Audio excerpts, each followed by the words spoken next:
everybody, it's Shypanther and Friends. Just want to tell you quickly that we had Gary Martin, Chicago's own, in our studios and via Zoom, that is. And we're going to be broadcasting live on YouTube. That is YouTube. And it's going to be in a couple of days. I'll let you know via social media. I will post a link. So all you have to do is click on that link and you will be there. You're going to be on Gail Hall's page, Shy Panther, and we'll be with the Shypanther and Friends Show. So don't miss it. Gary Martin, pretty outstanding, legendary blues guitarist, just a performer through and through, right? So catch us in a couple of days. I'll let you know when. And once you get over the Shy Panther page, though, check the page out. I got all kinds of stuff up there. So let me know what you think about it. Like, share, and subscribe. I'll see you then. You don't want your sound up? I guess he doesn't. I just hit mute because you said mute. Oh, no, you don't have to. I was doing that, but you guys are not. I didn't mean it to you guys. I had all these plans. And it did not work. Good to see you guys. I'm so embarrassed. Well, we're here now, Gail. Yeah, that's cool. So I put it on Facebook. So if I get some Zoom bombers, I'm gonna get rid of them. So because it's already happened to me before. So all right, we can get started. I'm not gonna worry about the rest. Okay, everybody. So we were getting into the concert with talking to Gary about what we're all going through, the pandemic right now. So how are you? I mean, what did you discover new about yourself while being quarantined? Well, I think the biggest thing with the isolation is that I learned I do love myself, because I otherwise I'd be trying to get out of the house. And the other thing is that I've learned to be more patient. And value all of my family and friends. When I talk to all of you, see you, it's much more exciting than before, because I guess we all kind of took for granted we'd see each other. But now that this has happened, it's brought family and friends closer to understanding that life is very short. It's not a real big, long one, And I'm glad to be on your show today, Gail. I've been checking you out. So I'm glad to be on and seeing some of my relatives, and I hope some of the other folks in the Chicago area get to hear what we're going to talk about. But today we're going to talk about the culture of the blues. We're going to break it down, baby. Right. Right. So, yeah, because I think I didn't think about the blues as far as the culture of the blues, because it's ours, it's our culture. So I never really thought about it in those terms, because I live it. I'm a part of it. So when you talk about it the way you do, and then when I see other groups trying to really lay claim on it, it puts it in full perspective, So if you can talk a little bit more about your experience with that, as far as performing, and you do a lot of work there in Canada and all around, even here in the United States, but just going around playing the music when the bands are booked, as far as who goes on and how long they get to be, how long of a time that they get to perform, it's changed. Well, the blues is an African American culture.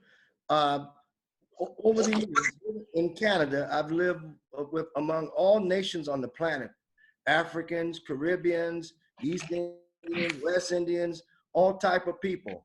And what I found as I was, using our culture, that most people had to learn the blues from us. It's not something that they had natural. Okay. The blues is an African American culture, to be exact. We could say a Black culture, but most Black folks did not inherit this. The blues was given to African Americans because that was about the only thing we had left to help heal ourselves from the extreme treacherous treatment that we had to endure for almost 500 years. Yeah. So every culture that went through that same thing came out with different form of arts. Some came out of martial arts, Same came out, some came out, you know, with the healing arts. But as African Americans, it was our music, the blues, the gospel, the jazz. That is where we are. The blues is the father of it all, because through the blues is when we learn how to go from hell to heaven, which is called gospel. A lot of times as African Americans, we don't realize this is our culture. It's more than an art form. It is when you hear the blues songs from the 20s and 30s, you hear the soundtrack of our lives, what we do day by day, what our parents and great grandparents had to endure. So for us as African Americans, the only way you can be an authentic blues musician, you had to have mentored with the grand masters. You didn't sit with no 45 or no album or no cassette or 8-track or sheet music.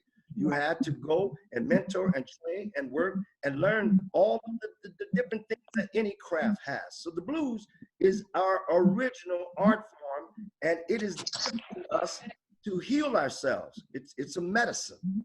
If you, especially if you hear it from African Americans, if you hear any of the ancient brothers or any of the brothers sitting in Chicago, last time I was home, we was all hanging out, went to chess records and everything. We are the authors, the originators of it. And we can't let other people take that from us, because God gave that to us. It's not to be given away.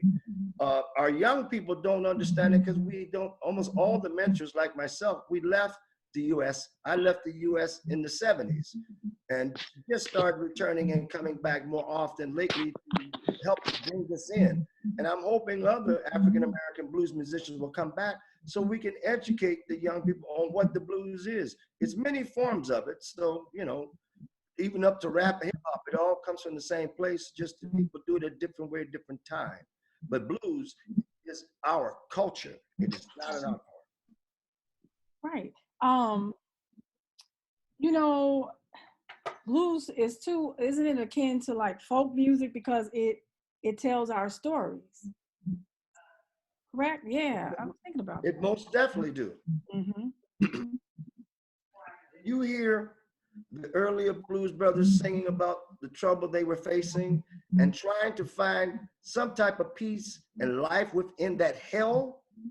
They were in hell, and to find them using their soul, expressing it, and a string instrument. A lot of them started with putting a wire onto their house and start playing the blues to the house with one string, you know.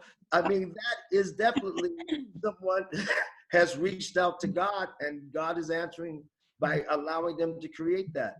It's the one true art form that we have that gave birth to jazz. Jazz is nothing but classical and blues. Gospel is classical, jazz, and blues. The blues is the father of all North American music, and we should be holding that as much as the natives do with their powwow music, or Irish or Scottish. It is our music, our culture, and we should be cherishing that. Right. And so, Wow. Duran, you gonna say something? Duran? No, I was actually just saying that I had never, this is the first time I've heard any of that. That's amazing to me. Well, there was a story told, we've discovered that when Adam was created, he was created without a soul. He was without a soul for a long time. He was quite depressed because he knew that for that soul to join, he would have to be whole. The Creator saw that. The soul didn't want to enter the body because it thought the body was disgusting. So the Creator set in place where archangels entered into Adam's body. When that soul heard that angelic music, it entered the body immediately. Now that is the story we have in music. There's variations of Adam at many times, but this is the time that we found where music and the soul and Adam and God were all in the same story. So we hold on to that and cherish that quite proudly, because the blues was the first to come, and man was the first one to have depression, and through the music he resolved it by gaining his soul. Right. I know that there are a lot of points in the Bible where it talks about worshiping God and praising God with song and with instruments. That's all throughout You can find that in many places in the Bible. In Eastern religion, as we talk and when we're reading our scriptures, in Eastern religion, they sing it. There is no talking when you go to the Catholic Church and they do Latin, for example. Mm-hmm. If you go to the Muslims, they sing. Only when you come to Western Hemisphere do you start to talk, like rap, you start to talk. And originally it was all singing. That was the catch. And people, African Americans need to realize that and really, really hold on to what God gave us and let no other culture take it. Because a lot of cultures and the industry has made it where they sound like us. They got a pedal that makes noise, and they turn the amp up loud. Most of them, if they stay long enough, they'll learn the rhythms. But the catch to it, you have to have trained with the grandmasters and been with them. This Right. is where the blues has its own identity. Right. That for me, that's how I can listen to blues from people who have studied with our fathers in music, in blues, forefathers, I guess you can say, our ancestors. You can hear the true, I call it real blues. You can hear it in the sound, but you have a lot of people now. Even you find that even with jazz, because you got different forms of jazz too. And I always say the real jazz or modern jazz, that to me is the more true art form. It's the same thing with blues. So how would you suggest that we continue to keep ownership of it and to learn and to realize that it is our culture? It's not just something that, that you just throw on the radio and listen to it and think it's all about sadness and hard times. Right. The thing is, as I was at home in the US, I'm American born, raised citizen that have taken second citizenship on in Canada. As I was going home throughout Chicago, throughout down through Mississippi, Memphis, on down to Baton Rouge to visit Kenny Neal, I talked to a lot of the musicians, and we're all starting to feel the same thing, that we don't speak up now, it'll be too late. So most African musicians have to start speaking about the ownership. The only way you can claim ownership is you take ownership. If you don't, someone else will. Mm-hmm. We have to really make it clear that we own this, we perform this, this was passed on to us from our elders and our ancestors, and by playing and enjoying it and showing people what we do, we will gain more support, because the blues, as I said, is the father of all North American music, rock and roll and all. And if we take ownership of it, the musicians, that will give the society the same opportunity that we can take back this. There's a lot of money in music. We need to own that and not the industry. The industry owns our music. We don't. Right. This is what Michael Jackson and Prince was trying to break, was that hold that they had on us, like a mule with a rope around his neck. We need to break now that we have modern day media, and start doing and promoting and recording and doing our own thing, because it's a struggle to maintain it when the industry owns the rights to performing and selling the music itself. Well, what's the issue with, like, you go out to the blues clubs and we, say I'm going out, for instance, and I'm going to hear the headliner, and I'll go ahead and say they got a lot of white blues bands. They're not as good as this headliner. And I know a lot of times I went out to hear Gary play, and they had all these other bands go on, and they stayed on for I don't know how long. And then when it was your time to go on, your band, they only let you stay on maybe one or two songs. Yep. What's with that? Once again, you got to remember the industry, the recording industry. Mm-hmm. It is not for people, it's a business. And what they've done is they've tried to take that sound, modernize it, and sell it to mainstream. But what they've done in doing that, we know Buddy Guy, we know a few of the top headliners, but even to Buddy them, all of us are saying that we have to get our people in the US back involved in it. And of course, we're going to upgrade it. We upgraded blues to Motown. Motown is nothing but jazz and blues. That's all it is. Okay. Don't let them, they were not the musicians. They were the writers and stuff. They may have had a different idea, but when Choke and Joe and all those brothers were playing, they were playing just blues and jazz. They have what we call the Detroit sound. We have to now diligently work together in harmony and making people understand there's a authentic blues and then there's other blues. It's not about color, as I said, because most Black people, until they learn the blues from us, can't play it. It's foreign to them, no different than mainstream. But we have to let it be known that we own it. We inherited from our elders. I inherited mine from Hubert Sumlin. I inherited mine from Eddie Shank from the Funk Brothers. I've legitimately inherited my musical skills and my culture all at once. So if we discuss this and put into play and plan and start educating our young people in the US on what gifts they have, and they can still keep their form of our blues, which is hip-hop rap, they can still keep it. That's not an issue there. I'll go over there and jam with them. I did it with my sons and other people. But we have to let it be known we can't lose the blues. We can't let anyone take that. That is not theirs to take. Right. I agree. Absolutely. So, I mean, that helped me to understand a little bit more, but I just wondered, like, and I saw the change, I saw the shift. And I think with some of I guess, more popular clubs, rather than say Kingston, for instance, Kingston Mines, rather than going like to 43rd or some of the other places on the south side or the blues clubs on the west side, you won't get that. But the clubs like South Michigan Ave, what was it, Reggie's, and then some of these other places, they definitely, that's their thing. They're catering to what you said, they're just out to make money, and they don't care about the sound, and they don't care how authentic it is. It's just not. Well, we haven't educated them. That's our fault.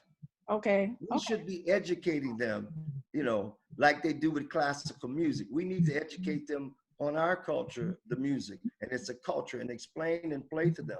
Like when I first heard the blues, we were living across the street from the Squeeze on the west side of Chicago. I was 4 years old, and I was so enchanted with the guitar sound. I didn't know that was a guitar, couldn't see it, but I could hear it. And I would sit there after mom and dad and them go to sleep, after Walter and mom go to sleep. I'd go on the third floor ledge. Boy, had they caught me to beat the black off me. I laid up there and I listened to this music. I hear those people singing and dancing, and they would be coming out the door kissing. And I thought that was heaven. As a 4-year-old child, I'm thinking this is a place I need to be because these people are really enjoying themselves. I come to find out later on that was Freddie King, Buddy Guy, Sam Lay, Jimmy Dawkins. And in 1960, I heard this song I could hear this guitar playing this music. And it was so haunting to me that it stayed with me all my life. And eventually I learned the song and put the song into my show that I still do today. It's by Freddie King. It's called The Hideaway. It's what we call it, a guitar hero song. So if you're a guitar player out there and you want to be a hero, learn the original method of the song. A lot of guys learn the original song, then they start playing with it. Well, that's all cool. But when you're into the cultural mentoring, you want to play it pretty close to the original, the way they taught you. So what I'm gonna do, I'm gonna stop for a minute. I'm gonna play the song and let you all hear that song and see what I heard as a 4-year-old child. As I said, at that time, there was Buddy Guy, there was Jimmy Dawkins, Fast Hand Jimmy, there was Sam Lay, there was quite a few of them that were performing at the Squeeze on the west side. So this is The Hideaway. Hey, I just wondered what like as Nicole came in.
Batman.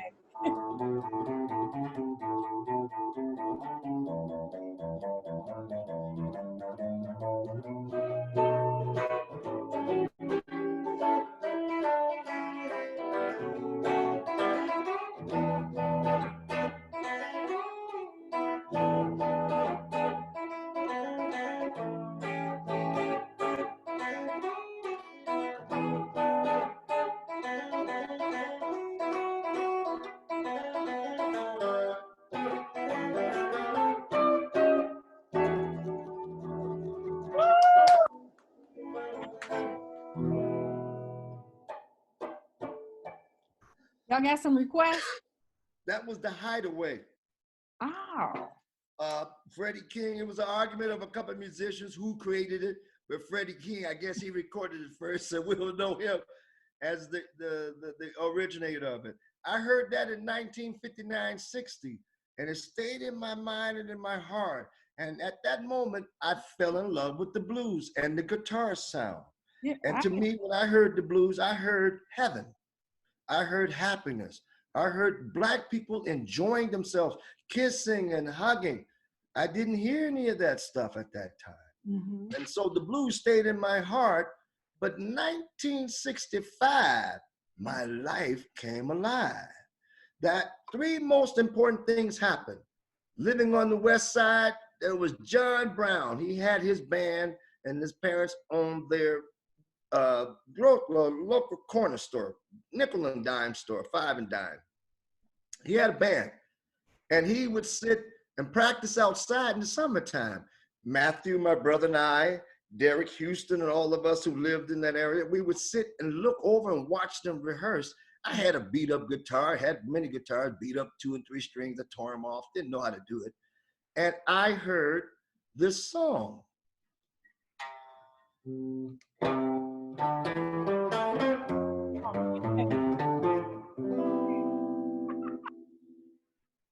I heard that, and I didn't have any formal training. Our mom was a songwriter, singer. She kept bringing musicians by to meet me and talk to me and try to give me some hints. I got a hold of my little guitar and I kind of figured out the intervals of it. I wasn't in the right key, but I had the intervals. Mm-hmm. And John Brown invited me over. He had a beautiful cherry Gibson 335 guitar. And I watched him so much over the summer, he finally called me over and said, "You watch this guitar all the time. What do you want to do?" I said, "I want to play your guitar." So he took me in his house, put the guitar in my lap, and said, "Now look, don't drop the thing, but you can mess with it." I started playing My Girl. He came back in and looked, and he said to the guys, "This kid understands intervals, man. He's a musician." Mm-hmm. And they started putting their time into me. He was the first guy that gave the notice that I was doing it. Later on in 1965, Father Millette took me over to go and meet Dr. Martin Luther King. As an 11-year-old child, I'm listening to this man talk about one day Black people being president, talking about caring for each other, talking about disenfranchised, things I had no idea what, but I knew was pretty important. Mahalia Jackson was singing, the choir and the people were going, and I just started crying. I guess I must have got the Holy Ghost because I was crying away. I was in big tears because I couldn't believe that people cared for us that much from where we were living in Chicago. And the last piece in the fall was Hubert Sumlin. Hubert Sumlin was the guitarist for Howlin' Wolf and a bit for Muddy Waters. He was the guitar teacher who taught he taught Jimmy Page, Eric Clapton, Keith Richards, Stevie Ray Vaughan, Jimi Hendrix, and Gary Martin. In 1965, he showed me, and you were sitting there, and Matthew, he came and did our concert for us in our living room, and he started teaching me how to formally play the blues. The first blues song I learned was The Killing Floor from Hubert. And I sat and practiced that song and tore more strings off than the Lord allowed. I kept practicing and practicing. And Matt, he got a drum. We formed our own band. At the age of 9, when Matt was 9 and I was barely 12 going 13, we performed in our community at Lena's Lounge. We went to play a half an hour there. And that's when I found where I belong. I realized I am a musician and I love playing. We later came and played at our block party. And the history that's in Chicago, South and West Side, of African American music is astounding. It's the constellations of music. Some of the greatest guitarists and vocalists come out into the realm of the world came out of Chicago. So in 65, I had 3 life-altering things that gave me my life that I live at 65 right now. I'm 65 years old. I've enjoyed and seen things that people only dream. I've been to Japan. I've been to Israel with my music. I've been all through Canada and most parts of the US. We need to understand we need each other. Right. We belong with each other. And more importantly, we need to learn to support and put all things aside. We are one people. We can live in America, we can live in Africa. We still one people. African Americans, let me tell you, we're new people on this planet. Right. We're blessed by God because we have all the best of everything. We got into hip hop. What do?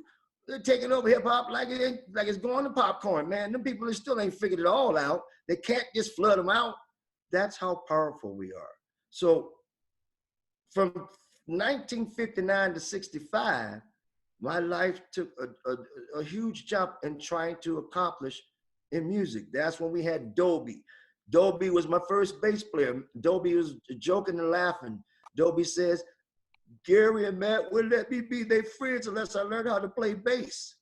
That's how much we love the blues. And Matthew was an outstanding drummer and singer, bass guitar and piano. But drum was his forte and guitar was mine. Right. And all I can say is, in my life of playing, I have played. I'll play a few songs, and you tell me who did what.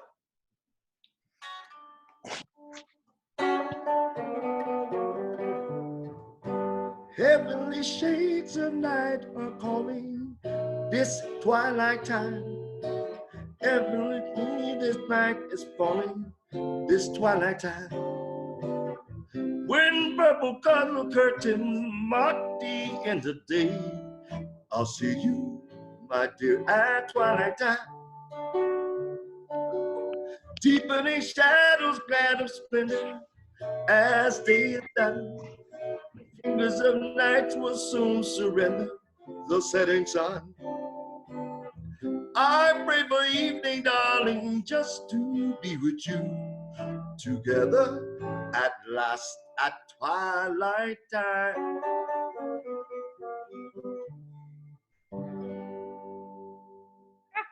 I had the honor and distinct pleasure in Canada of working with the legendary Platters, and I was a musical director for 5 years. I went on to join on with the next group of players. Check this out.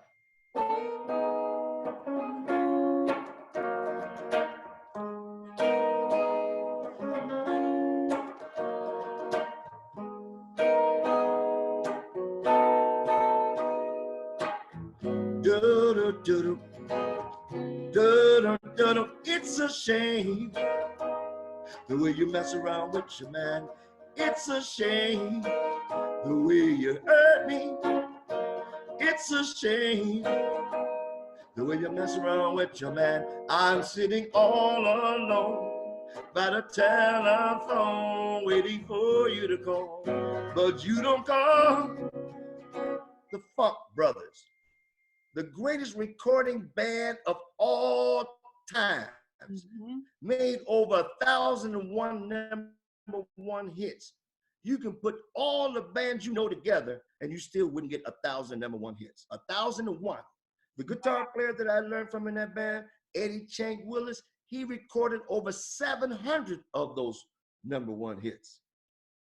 Joseph Hunter, the original founding member and the recording band leader, music director in the studio, was my teacher, along with Choker Campbell. Don't forget the name, Choker Campbell. He was called the father of Motown.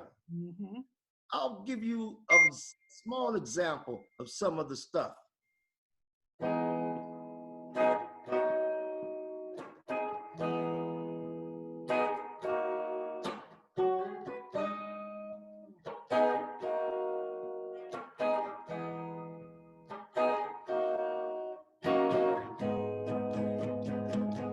Or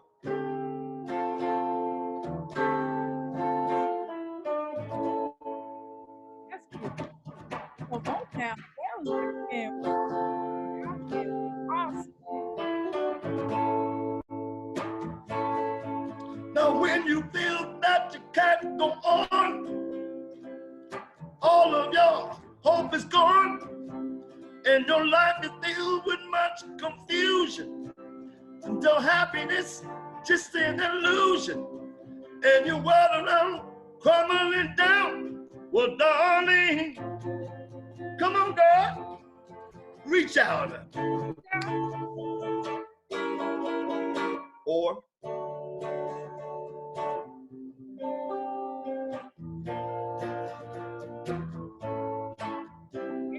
Bernadette, people are searching for the kind of love that we possess. Or Beautiful. I've got sunshine on a cloudy day, and when it's cold outside, I got the month of May. Well, now I guess you say, what can make a man feel this way? She's my girl. Talking about my girl. All right. Woo! That's learning from the masters. I'm playing things that most guitar players haven't figured out yet, but I learned from them. Okay. I mean, we have the richest culture in the world. I was in Israel, people. I was in Japan, and they were trying to learn and play our music. They were not trying to learn English. They were trying to learn the blues. Right. Yeah. Gary, We are that, they we're love, that powerful. We just have to own it. We have to claim ownership and come out of the woodwork, playing it like ain't no one's business. they loved in Europe, they loved B.B. King, they loved Muddy Waters. I mean, and who's it? All of them. Yeah, Buddy Guy, they love them all. yeah. I was right there playing They and performing. absolutely worship Howlin' Wolf. You know Thank that. you. Yes, they really did. So since I brought up Howlin' Wolf, I think you should do Killing Floor. And a little bit of history behind Killing Floor. Didn't it have to do with the stockyards? I should have quit you long time ago. I should have quit you, baby, long time ago. I should have quit you, went on to Mexico. If I had followed my first mind, if I had followed my first mind, I've been gone my second time. Yeah.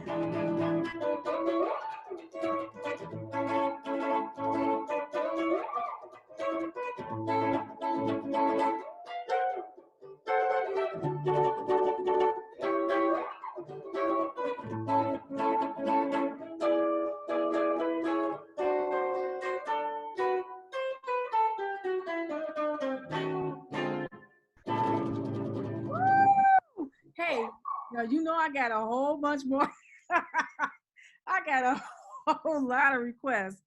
Let me see. Smokestack Lightning. I want to hear that one. So y'all got some requests, you better throw them out there because I'm sick.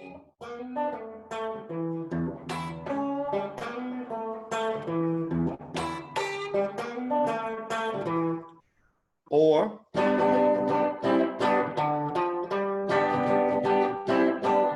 she's hot like red and pepper, sweet as cherry wine. I'm so glad you love me all the time. She's my little baby, sweet as she can be. I'm so glad you love me, it belongs to me. If you help me howling, I'm calling on my darling, saying ooh, ooh, ooh.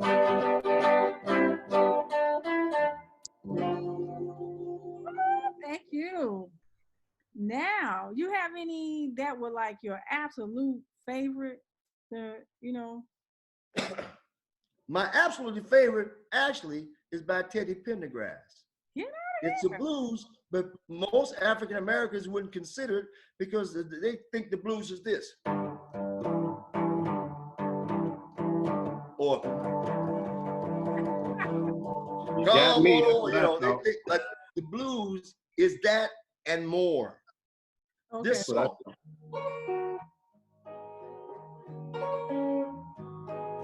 Wake up everybody, no more sleeping in bed. No more backward thinking, time for thinking ahead. The world has changed so very much from what it used to be. There must so much hatred, war and poverty. Wake up all the teachers, time to teach a new way. Maybe then they'll listen to what you have to say. That is a very powerful song to me because it tells African Americans that we wake up, we join forces. There's nothing under the sun we can't do, and they can't stop us. Right. We can't. That's why they fear you. Anytime people fear you is when they hold you back, put you down, kill you, give you bad names, because they feel your power. Not the power of defeating them, the power of becoming a whole people, a God's people. Right. Put religion, all that to the side. You still an African American. You still black. All that other stuff is what you take on personally. But when people see you, they see you as who you are, a child of God, a gift to America. We were a gift to America. We still are, but we have to understand that and we have to propagate that. So that one. The other big one that I really love, oh, mercy, mercy me. Oh, things ain't what they used to be. No, wait, you know, or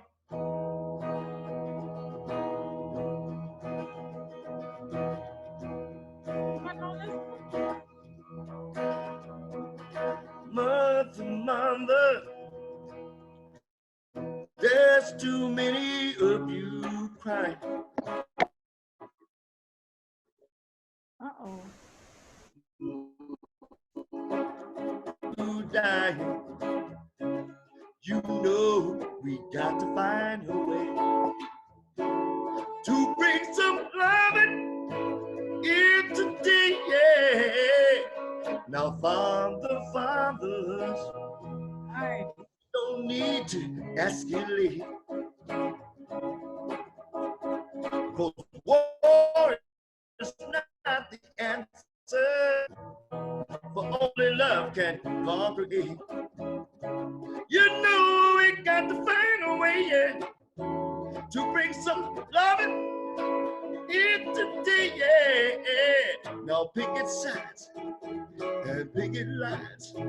Don't punish me, brutality, or talk to me so you can see what's going on What's going on? What's going on? What's going on? This is the hard part.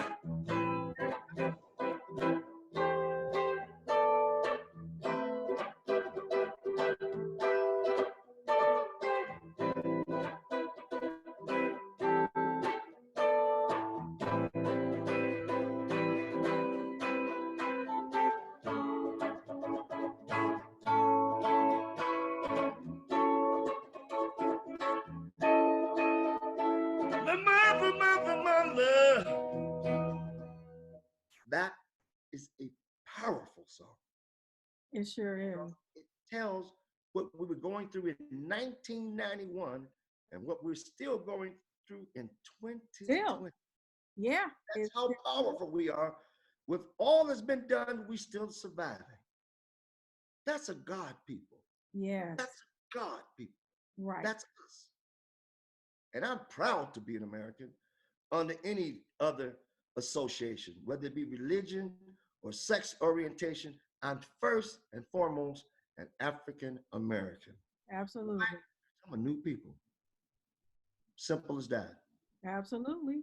And the sooner we can all get to that, the children will love us to death because we gave them their own identity. Right. So those are the songs when I play for mainstream, I bring to the forefront, letting them hear our songs, reach out, all that. Mm-hmm. Reach Out is one of the most beautiful songs because it tells you how to find God when you've lost everything else. Okay. They just put a woman's name there, but it's about God for sure, because the woman couldn't be there without God. And believe me, in the blues, we believe God big time, because we look forward to have parties and do all the good things we do, right? So we need God on our side to make sure all that happens. But what I want to say to my African-American brothers and sisters, I love you to the end of my life. Without you, I would not have had a life. Without my mom, my grandparents and great-grandparents, I wouldn't know anything about the blues or even be involved. Right. Thank you all. We are a blessing. So some of the other stuff that I wanted to do real quick for you, I bet you remember some of this. I bet you will. I want to welcome everybody who just came in. Yeah, Eric here. Happy boy.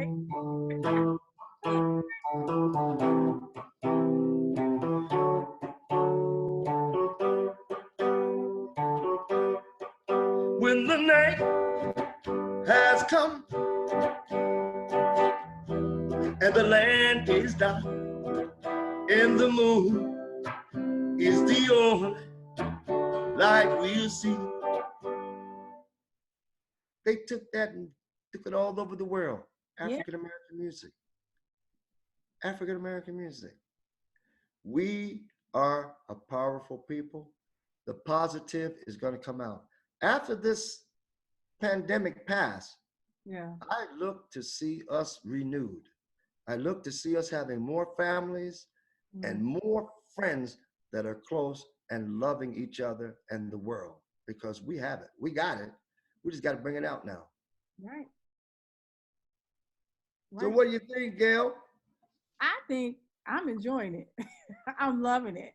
And I just, I took my phone and opened it up to Facebook Live so that people could see it anyway, and not have to wait for me to edit and shoot it over there. So I just wanted everybody to be able to enjoy what we're enjoying.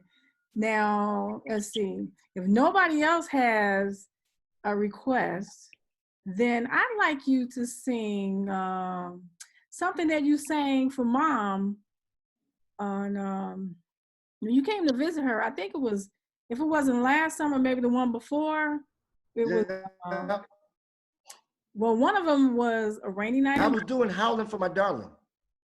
Okay. Yep, I did Howling for My Darling. Okay, and then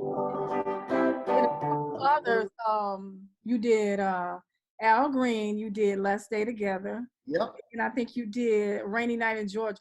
That is a beautiful song. The melody, the rhythm, it is absolutely beautiful. And I think it's just classic, timeless. So if you don't mind. I don't have that deep bass voice he has. I'll use my little baritone. And But you know, it wasn't. Yeah, that's what I'm talking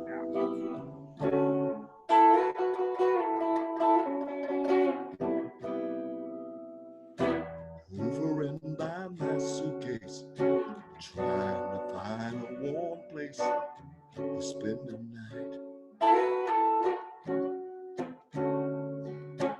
Heavy rain is falling. It seems I hear your voice calling. It's all right.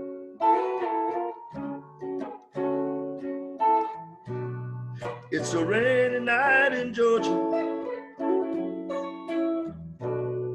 It's a rainy night in Georgia. And I feel like it's raining all over the world. I feel like it's raining all over the world. The neon signs are flashing, taxi cabs and buses passing through the land. A distant moaning of the train seems to play a sad refrain through the land.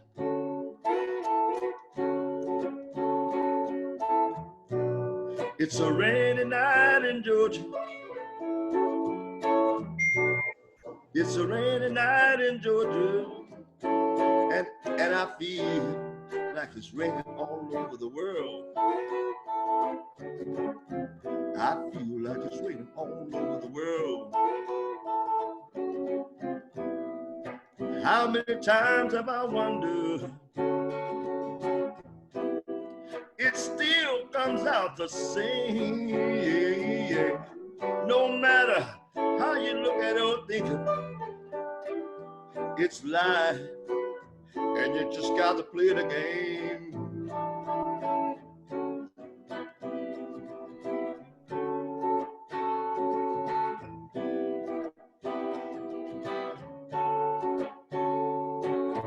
Find me a place in a boxcar, so I take my guitar to pass the time. Late at night when it's hard to rest, I hold your picture to my chest and I feel fine. I feel fine. It's a rainy night in Georgia. It's a rainy night in Georgia. And I feel like it's raining all over the world. I feel like it's raining all over the world. Talking about a rainy night. Rainy, rainy, rainy. Raining all over the world.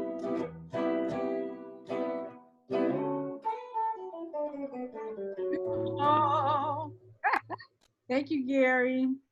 Thank you, sis. Now Nicole was asking if you could play "The Thrill Is Gone," but I don't know why she didn't ask for herself. Oh,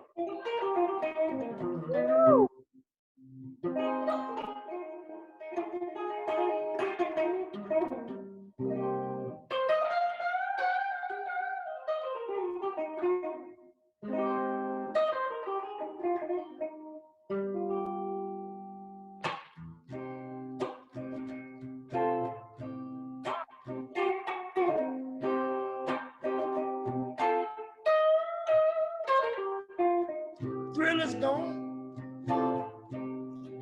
Gone away for good. Oh, the thrill is gone, people. Gone away for good.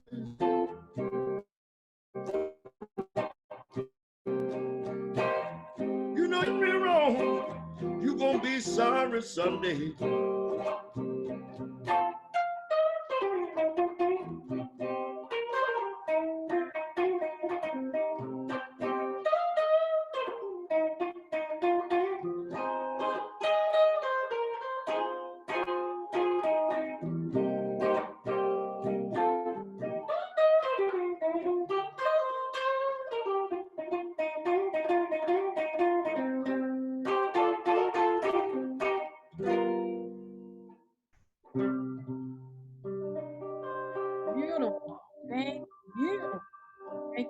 much. Wow. That is so nice. And you know, everybody, most of Gary's career, adult career, has been all over the place. And I've never had that much chance to listen to him perform. But when we were growing up, he used to play music all the time. It used to drive me absolutely crazy between his guitar and Matt's drums. It was like getting on all of my nerves. It's like as soon as, especially on the weekend, as soon as you get up, that's what you're gonna hear. If you don't like, if you don't like to hear live instruments playing loud for hours, then you're in the wrong household because that's happening. So, but my mother never complained. She let them practice no matter how much noise they made. And, you know, they had a whole band come over. And I was always trying to date their bandmates. I was. We threatened. We told them if they dated you, would break their legs, so they didn't do it. He's trying to date them.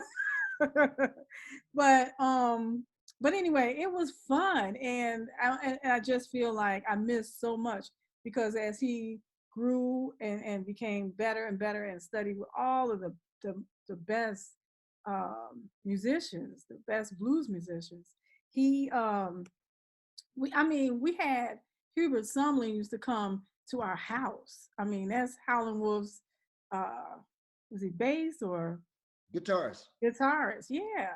So I mean, we grew up with it all around us, and it was just a wonderful experience. But I just feel like I missed so much, um, just through the years with him traveling, because as you know, musicians they're always on the road. So it just happened that right now we have Gary, and well, all of us we're quarantined. So I thought, hey, why don't I ask him to come on and do something to cheer us all up? And that's exactly what you're doing. So truly Well, appreciate it. I would like to close out by saying I came back to Chicago, renewed some of my friendships with Kenny Hollywood Scott, the Scott brothers. When we were living on the South Side, they became Matthew and my best friend. Jerome was my best friend, my schoolmate, and his the family, the Scott brothers. Buddy Scott taught me how to look at conventional music, learn how to read. It was the Scott brothers. They were the ones that helped me tremendously there. We knew that friendship there. Then I came back, met John Watkins. He was the guitarist for Willie Dixon. Then I came on to meet, oh man, mostly all the guys, Sugar Blue, all those guys. We all were grew up playing together and hanging out there in Chicago all those years ago. And when they came to Canada, they was quite shocked because I was living here waiting for them so I could get involved in the things that they were doing there. But I want to say a hell out to Garland from the Chicago Blues Hall of Fame, Okay. those guys. And most importantly, I want to say hello to Tomiko Dixon, Willie Dixon granddaughter. She's Yeah. been very helpful in helping me put things together. I will be coming back into Chicago. We'll be living part-time there, working as well as working in Detroit and in Canada. Okay. But it looks like Chicago is opening its arms up for me to come back and participate with my career back at home, where it all began. All began. Chicago. Nice. Well, I'm telling you, that's going to be a treat. 'Cause hopefully by then I'll be retired from work and then I can just hang out. I'm gonna close out with a short version. This is one of the Funk Brothers songs that they did with Jackie Wilson. Okay.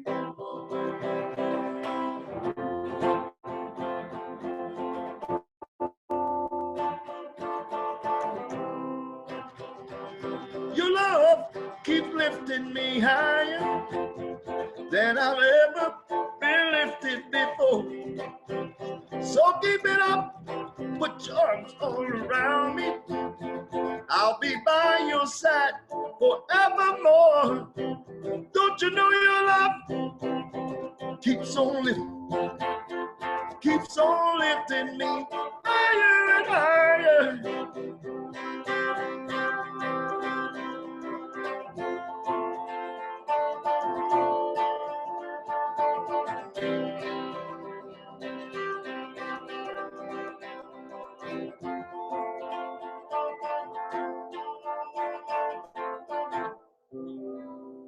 God bless African Americans. God bless my family. And God bless the blues. Thank you. Well, everybody who's muted, you may as well unmute yourselves because Gary, Gary, Hey, brother. I see you. I see Good to Nicole see sitting you. over Good to there. see you. I see the squirrel, Sharon. I see all of you. It's great to see you. And let's get this all together, get healthy. And when this is over, we all get together and throw a big family party. We meet somewhere and just party. we need Yep. to. Yeah. Yeah. What do you think, Nicole? Would Hey, that be you a good guys. idea? Hey, Nicole, unmute yourself.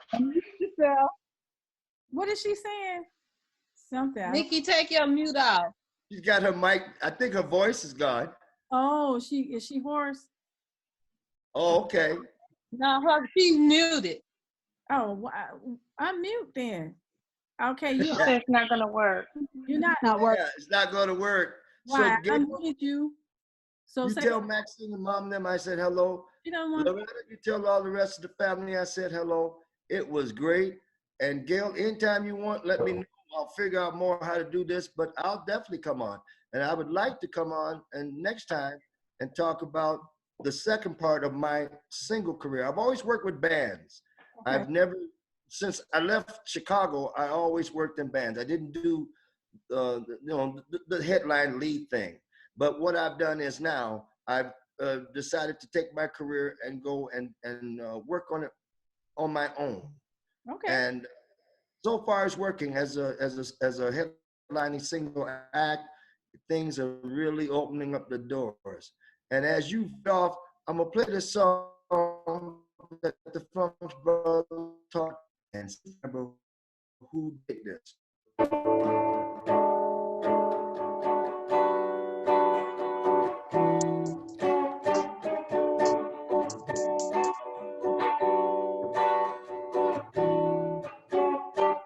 Ain't no mountain up, ain't no mountain low.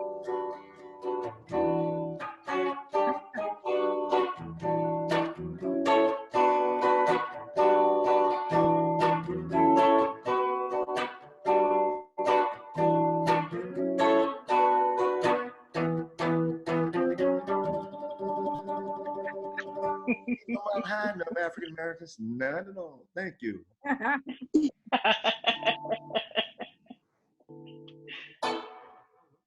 Oh, somebody's saying the sound. Oh, she said her sound failed to connect. You know, I don't know if it's my connection that's doing some goofy stuff, but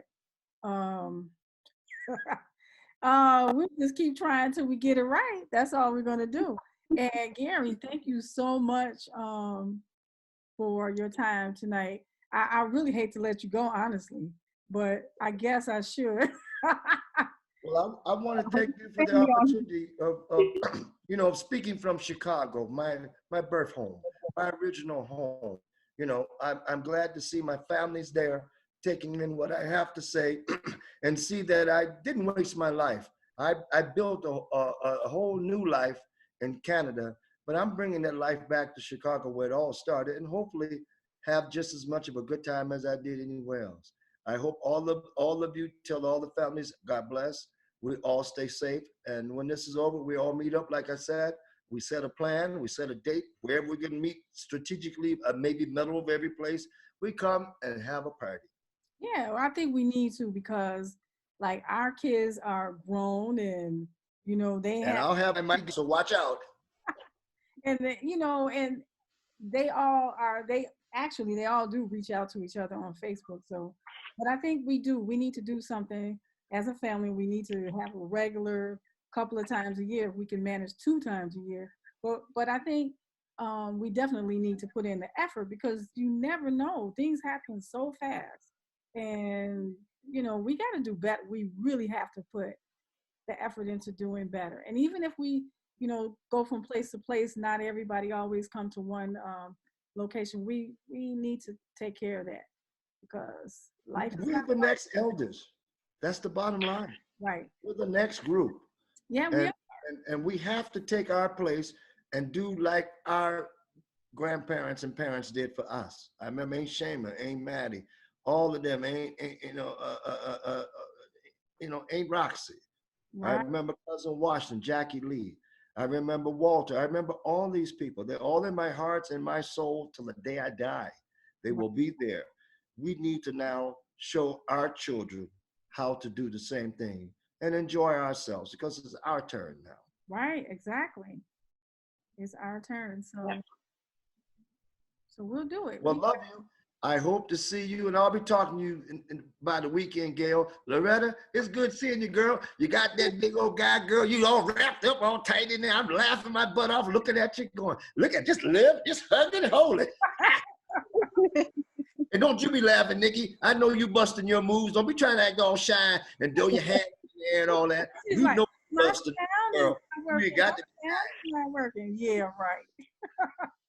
get her, Gail. You know what's going on. I don't know about her. Oh, she tried to be the shy one. That's all. Uh-huh. Well, you take care. You tell Kathy and all I said hi. Nicole, you tell you tell everybody I said hi. And Gail, I love you and look forward to talking with you by the weekend. Okay, love you too. Thank you.